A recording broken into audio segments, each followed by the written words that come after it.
Pháo phết đi. Mình nó nói không có pháo mà họ làm cái kia vào tất đi đâu hết. Vẫn đốt đùng đùng vậy.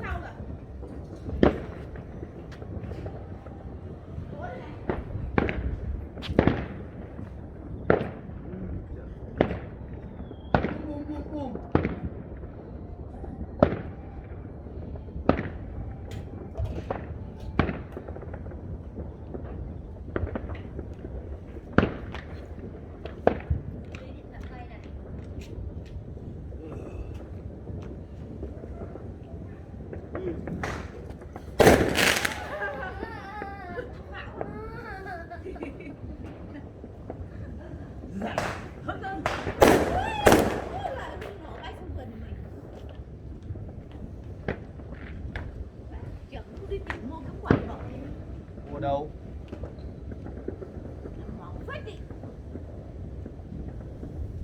Máy pháo và có sạc không?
Đây kìa, đây đây, cái quả đấy là gì không phải pháo ấy mà toàn pháo không đây.